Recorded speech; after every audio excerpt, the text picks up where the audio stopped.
Well, good morning. It's good to be with you today as we are going to be looking again in Luke. We'll be in Luke chapter 6. It's great to be with you as we continue this time together. Today we're going to be reading Luke 6:12 through 16, where Jesus calls, or we see the apostles. So we'll read chapter 6, 12 through 16. Now, during those days, he went out to the mountain to pray. He spent the night in prayer to God. And when the day came, he called his disciples and chose 12 of them, whom he also named apostles.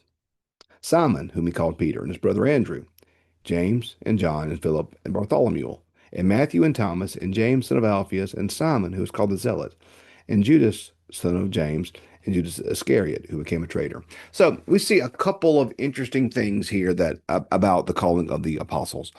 Um, First, I want to talk about what Jesus did beforehand, and then I want to talk about some of the people that he had with him. And then what happens from there. So first, verse 12. He went out to the mountain to pray. During those days, he went to pray, and he spent the night in prayer to God. And when day came, he called his disciples. Jesus' his first action before this decision was prayer. That was the first thing Jesus did was he prayed. He didn't do a lot of other things. First, he prayed. And I think that's a great reminder and a great encourager for us to think about what our first step should always be in when we're making decisions, when we're doing things, when we are in the midst of um, trials and tribulations or deciding what to do. When we come to those fork in the road moments, is to pray, to first pray. We need to make sure that our prayer life is the discerning part of our life, that we are praying before we are acting. We don't need to act and then ask God to bless our actions, but we need to make sure that our actions are being guided by our prayers. That's what Jesus does. Before he calls his disciples to him, before he names the apostles, he spends the night in prayer so that these disciples are being guided, these apostles rather, are being guided not by not by whims or things like that, but by the Spirit leading and guiding. And we need to make sure that we are testing our intentions, testing our motives, testing our plans, testing our call, testing all these things by our prayer life and by how we're seeking God in the midst of this. Jesus first prays. First thing he does is pray. So prayer should always be your first action. Your first action should always be prayer in all things. That's one. Then we see him call, notice it says, he called his disciples, he called his disciples and chose 12 of them, whom he also named apostles. So we see the 12 apostles are simply 12 of his disciples. Jesus had many followers. Luke will tell us at one point that he sends the 70 out two by two. We see that Jesus had different levels and different groups of people that were with him. He had the big group that was always with him. Then he had the disciples who were a smaller group of that. And then inside the disciples, he had the 12. And then if you really look at the 12, he had Peter, James, and John who would always call with him for certain things. And so Jesus understood that that he he had a large group, and every part of the group had a different responsibility. He spent the most intimate time with the three. But then he appointed the 12 to specific things. And then he had the 70. And then he had the greater group, the greater group of followers that were with him. And so we see that Jesus had a lot of people with him, and he understood what each group needed. He understood how to help everybody find their place in all things. And so one of the things as a pastor that was part of my ordination vow was it's called ordering the church. And that part of my job as pastor is to order our church well, to make sure it functions well, to make sure it has structure and rules and these type things. And across all the scripture, we see it here with Jesus. Go back to Moses. Moses. had the judges set up who would judge and make decisions, and he would only get the very top things. He understood the importance of his structure and understood the importance of his followers and of the people. Jesus had a whole lot of people following him, and he had specific groups there. So our job is to follow Jesus as closely as possible. We all want to be Peter and James and John in the inner sanctum. We have to start following Jesus somewhere. Not everybody was chosen to be an apostle. Not all the apostles were chosen to be part of the three. Everybody that followed had the chance to follow. Everybody that wanted to follow could follow. But we aren't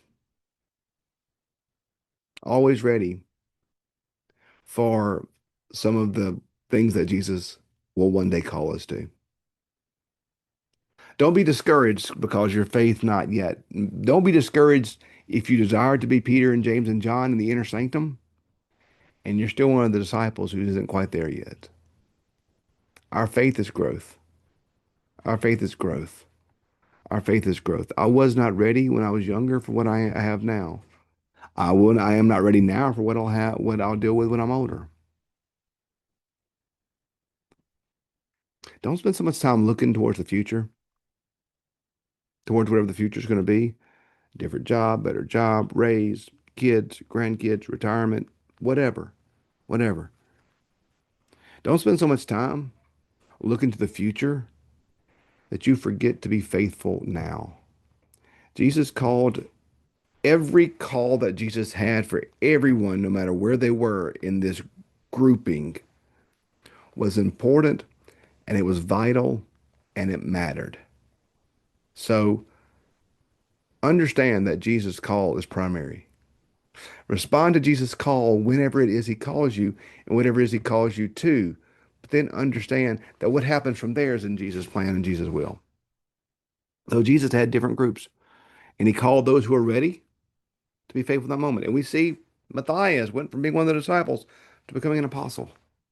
So G respond to the call of Jesus and understand that he'll have you where he needs you to be. And then we see all the different disciples. You could do all the apostles rather. You could do 1,000 series on each of these. We see that Judas Iscariot, who would betray him, was one of the 12 apostles. Even though he would fail Jesus, he was among the 12. He was among these ones who were called. And so not everybody called is going to get it right. People are going to fail. People are going to mess up. Jesus still loved him. Jesus still called him, even though he would betray him. Uh, Jesus served, I saw a meme one day. Jesus served Peter communion, but he also served Judas. We see Simon the Zealot, who was part of the Zealot order, which is a group of individuals who were trying to overthrow Rome. So he was a revolutionary. They hated tax collectors. And of course, we see Matthew being a tax collector. You probably heard, if you've followed me for any length of time, you've heard my I love the beauty of the fact that Jesus called both tax collectors and zealots, who were on the opposite ends of every spectrum you had in that day, politically, religiously, financially, that he called these two people who could not have been more opposite from each other and made them apostles. So Jesus calls us to move beyond our tribal, sometimes things that are part of here on the earth, and move beyond that to work together to have a shared purpose and goal with people that may be different than us. As I've heard Professor say in mine in seminary one time, when Jesus is in the middle, our diversity is beautiful. When our diversity is in the middle, we'll kill each other. And so Jesus calls all of us, regardless of our race, our gender, all these type things, and calls us to follow. And we see that displayed so well with Simon the Zealot and Matthew the tax collector. They could not have been more different, but they both have, but Jesus called both of them, and they both called, and they both followed. And so I think this entire thing shows us about the call of Jesus. Jesus called to his disciples, the impetus of prayer to begin the call, and the fact that the call sometimes might be hard.